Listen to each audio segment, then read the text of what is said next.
Bueno, vamos a dar inicio. El tema del día de hoy son si los alimentos procesados pueden ocasionar enfermedades gastrointestinales. Mi nombre es Grida Mendoza y pues vamos a revisar justamente esta parte. Los objetivos del webinar van a ser tres. Principalmente vamos a conocer qué es una enfermedad gastrointestinal. Después vamos a conocer algunos de los alimentos que pueden ocasionar síntomas gastrointestinales y bien vamos a mostrarles cómo pueden identificarlos en las etiquetas de algunos productos. Entonces, primero que nada, hablando sobre enfermedad o síntoma gastrointestinal, es importante delimitar esta cuestión, ya que una enfermedad gastrointestinal se va a referir principalmente a un conjunto de signos y síntomas que van a ser relacionados con el sistema gastrointestinal.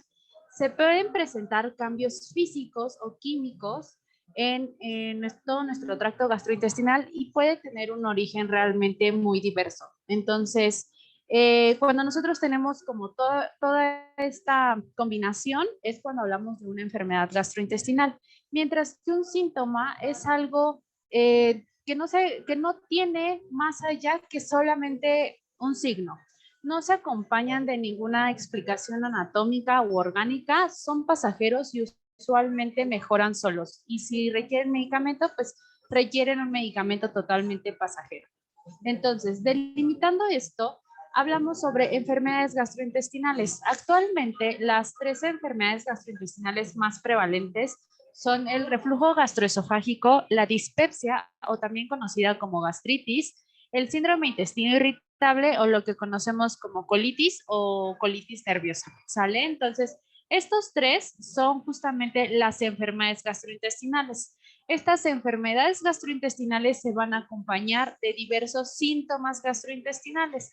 Un ejemplo, en el caso del reflujo gastroesofágico, tenemos que el ardor y el dolor en el pecho, así como sentir una quemazón o dolor de garganta, es un síntoma gastrointestinal de la enfermedad del reflujo. Mientras que el ardor o dolor en la boca del estómago, la saciedad temprana, es decir, que yo coma poquito o menos de lo usual y me llene rápido muy fácil, o que comiendo poquito y menos de lo usual me sienta como muy pesado a lo largo del día, se le va a conocer como dispepsia o también como gastritis. Y cuando tenemos inflamación en el intestino, que se acompañan con dolor y cambios en la frecuencia de nuestras evacuaciones, ya sea con diarrea o estreñimiento, pues es lo que denotamos como síndrome intestino irritable o colitis. Pero realmente en el día al día nosotros podemos llegar a tener un ardor en el pecho o un dolor de garganta y no necesariamente tiene que ser un reflujo o una gastritis. ¿Sale? Hay algunos síntomas que nosotros asociamos justamente a los alimentos y entonces es de aquí de donde nace la pregunta de si los alimentos son causantes de la enfermedad gastrointestinal. Hay algo muy importante dentro de esta enfermedad gastrointestinal que es la salud intestinal. Y es importante que sepamos que los alimentos como tal no son causantes de síntomas gastrointestinales, solo complican los síntomas que ya tenemos. Entonces, no es que el picante me cause un reflujo o no es que el picante me cause una gastritis, es que yo tengo reflujo y cuando consumo picante, ese reflujo pues aparece o se complica, ¿sale? La aparición o no de los síntomas gastrointestinales asociados al consumo de algún alimento realmente se relacionan justo con mi salud gastrointestinal. En el tracto gastrointestinal, específicamente en el colon, nosotros tenemos algo que se conoce como microbiota intestinal o lo que antes se conocía como flora intestinal. Realmente es un conjunto de bacterias que ejercen un efecto benéfico en el cuerpo. Nos ayudan a digerir las fibras de los alimentos, contribuyen a la producción de vitaminas y participan también en nuestro sistema inmune. Entonces, esta microbiota tiene diversos efectos en nuestro cuerpo. Esta microbiota puede cambiar con el paso de los años, dependiendo de nuestra actividad física, dependiendo el clima de donde vivamos, dependiendo de nuestros hábitos, específicamente hábitos alimenticios. Entonces, los alimentos pueden incidir en un cambio de esta microbiota intestinal. Cuando la microbiota intestinal pierde su equilibrio o cambia drásticamente, puede denotar diferentes cambios metabólicos, entre ellos síntomas gastrointestinales, como es la inflamación, el dolor, la diarrea o el estreñimiento. Y este cambio en la microbiota intestinal, pues puede llegar a ser duradero, es decir, puede quedarse como en desequilibrio por muchos años, pero también tiene como un retroceso. Entonces, actualmente tenemos muchos alimentos en la industria que contienen aditivos alimentarios. Estos aditivos alimentarios lo que van a proveer son diferentes características al alimento. Muchos de estos aditivos tienen evidencia científica de que cambian el equilibrio de la microbiota intestinal. Por lo tanto, sí se pueden llegar a asociar a síntomas gastrointestinales y bien llegar a complicar algunas enfermedades gastrointestinales que nosotros ya presentemos. Dentro de los aditivos alimentarios más utilizados son estos, que es el glutamato monosódico, los edulcorantes artificiales, la goma guar, la carragenina y los colorantes artificiales. Todos estos aditivos alimentarios realmente los podemos encontrar en la etiqueta nutricional de nuestros productos. Entonces, por ejemplo, el glutamato monosódico lo pueden encontrar también como GMS o MSG, de acuerdo a sus siglas. Lo encuentran en la lista de ingredientes, principalmente lo pueden, aquí se ve por ejemplo glutamato monosódico, son de los últimos ingredientes, usualmente los 3 primeros ingredientes son los primeros que vemos y el resto ya no les ponemos atención, a veces son incluso difíciles de leer o pronunciar, entonces simplemente ya no es parte como de nuestra atención al momento de leer las etiquetas. La función del glutamato monosódico es potenciar el sabor de muchos alimentos, pero tiende y se sabe que tiende a sobreexcitar el sistema nervioso. Hay muchos estudios que ponen una restricción de este glutamato monosódico cuando existen dolores en ciertos tipos de pacientes. Entonces, hay algunas enfermedades gastrointestinales, por ejemplo, como es la colitis, que se asocia a algo que se conoce como hipersensibilidad visceral. Esa hipersensibilidad visceral es que nuestro intestino como que siente más de lo que debería, o sea, como que todas las terminaciones nerviosas están como sobreexcitadas. Entonces, este glutamato monosódico puede llegar a sobreexcitar esas terminales nerviosas y complicar el dolor que se está presentando en el paciente. El aditivo por sí solo no es causante de dolor, pero sí se ha visto que cuando se retira de la dieta ayuda a mejorar mucho la sintomatología, pero por sí solo no nos va a ocasionar ningún tipo de dolor. Los otros son los edulcorantes artificiales. También los podemos conocer como sustitutos de azúcar. Y estos se han estudiado desde hace muchísimos años y se conoce que sí ejercen un cambio en la microbiota intestinal. Dentro de los más comunes en la industria alimentaria tenemos la sucralosa, la stevia, el acesulfame K, el aspartame. También tenemos otros como eritriol, sorbitol y manitol. O los podemos llegar a encontrar en como edulcorantes artificiales en la etiqueta.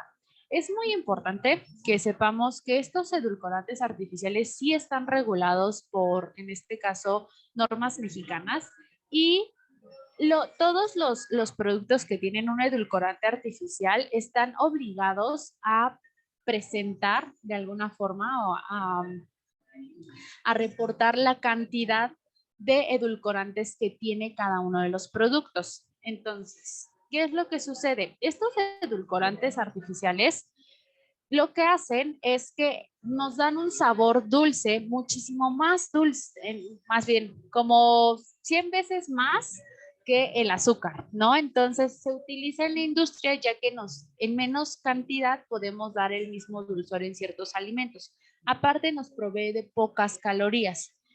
Entonces se utiliza mucho en aquellos productos light, sin azúcar o aquellos productos bajos en carbohidratos, ¿no? Ya sea yogures, ya sea refrescos, helados o también los chicles.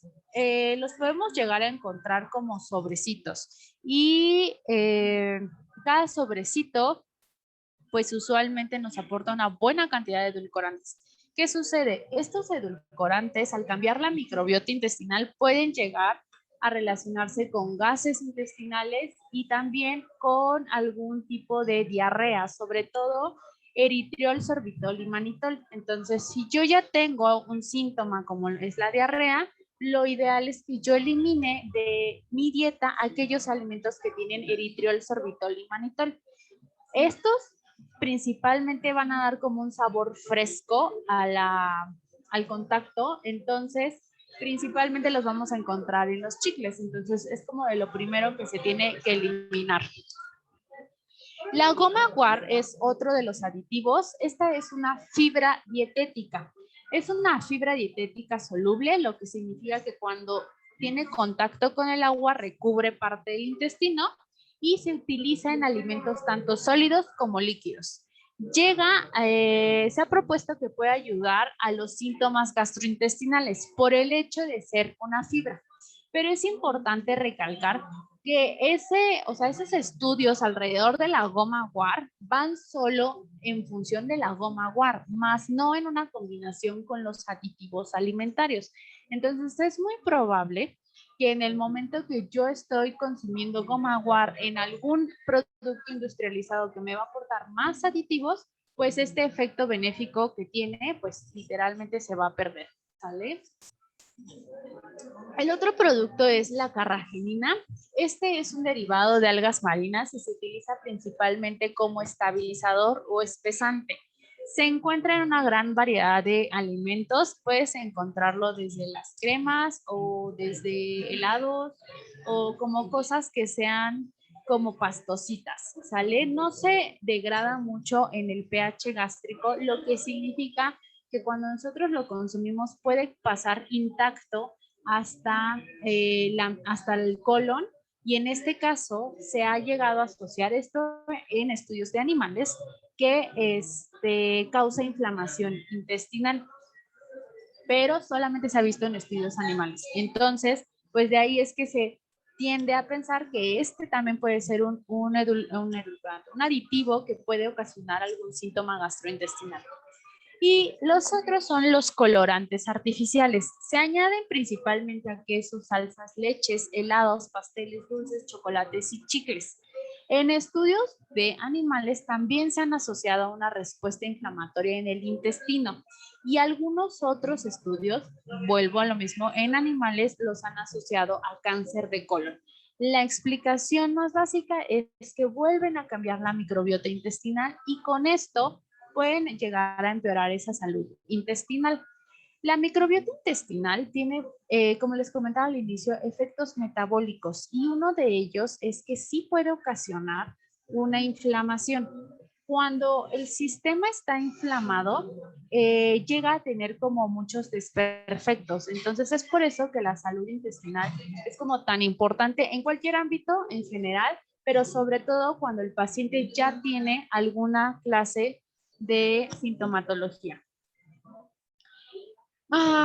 ¿Qué se puede consumir? Nos preguntan qué se puede consumir para mejorar la microbiota intestinal más allá de los alimentos. Realmente podemos llegar a consumir algo que se conoce como prebióticos o probióticos. Lo ideal es una combinación de ambos, pero por ejemplo tenemos algunos alimentos como los yogurts que son fuente de probióticos y en general así nos lo enseñan. El asunto con los probióticos es que cuando se quiere hacer un efecto, pues, terapéutico o un efecto farmacológico, se requiere una cantidad de probióticos en específico.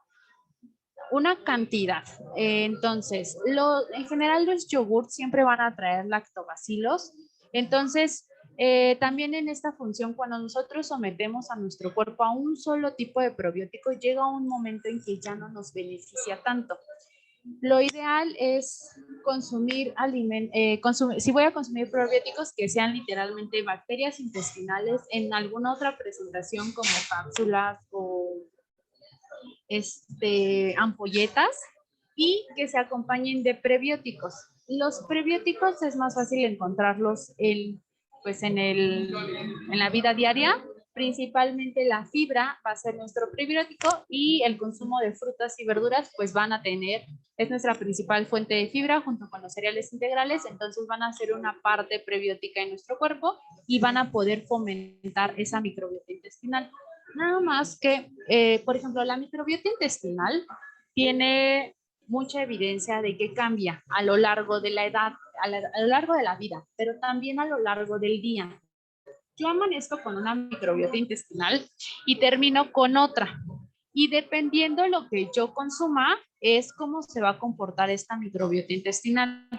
Entonces, por ejemplo, tenemos bacterias que consumen a lo mejor, que metabólicamente consumen proteínas, otras que consumen grasas y otras que consumen carbohidratos. Entonces, cuando yo tengo un exceso de alguno de estos tres puntos en mi dieta, a lo mejor hoy comí demasiados carbohidratos, entonces todas las bacterias que se encargan de consumir o metabolizar los carbohidratos se van a reproducir y empieza a haber como una sobreproducción y en este caso se desequilibra, ¿no? Pero al final del día la bacteria intestinal pues es un ser vivo que nace, crece, se reproduce y muere. Entonces él tiene su periodo en el que cambió en un día, pero tarda 2 o 3 días en volver a estabilizarse. Entonces, cada vez que yo me salgo con algún exceso, pues yo ejerzo un efecto que va a tardar un tiempo en quitarse. Entonces, es muy fácil que cuando yo estoy en dieta, muchos de los síntomas mejoren. Esa microbiota vuelve a ser muy estable. Y cuando yo me salgo, aunque sea tantito de dieta, los síntomas regresan y regresan muy fácil y a veces como demasiado exacerbados y tardan en irse, ¿no? Entonces, lo que se había podido solucionar en a lo mejor una semana o 2 semanas de dieta, pues se vuelve a desajustar en 1 o 2 días de que nos salimos de la dieta, incluso nada más una comida. Entonces, hay que tener como en cuenta que la salud intestinal es o sea, lleva su rato y es de acuerdo al apego que tengan junto con su dieta y su profesional acompañando. Y bueno, ya nada más como conclusión, los aditivos alimentarios sí pueden ocasionar un desequilibrio intestinal, lo que puede inducir una alteración en nuestra barrera intestinal, nuestro sistema inmune ahorita que es como tan importante, y sí puede exacerbar los síntomas como dolor, inflamación y algunos y cambios en nuestro hábito intestinal, o sea, diarrea o estreñimiento.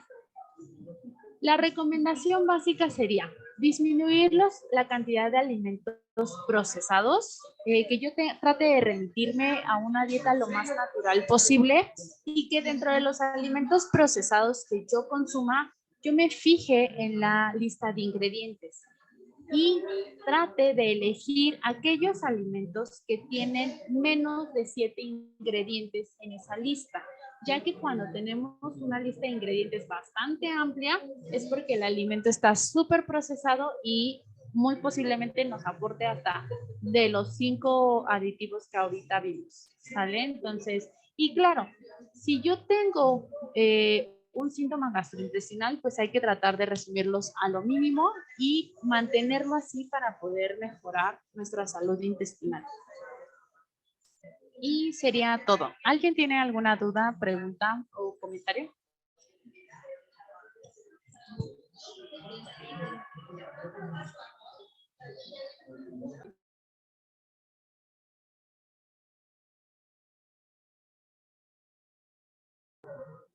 Gracias, Cari. ¿Alguien más que quiera comentar algo?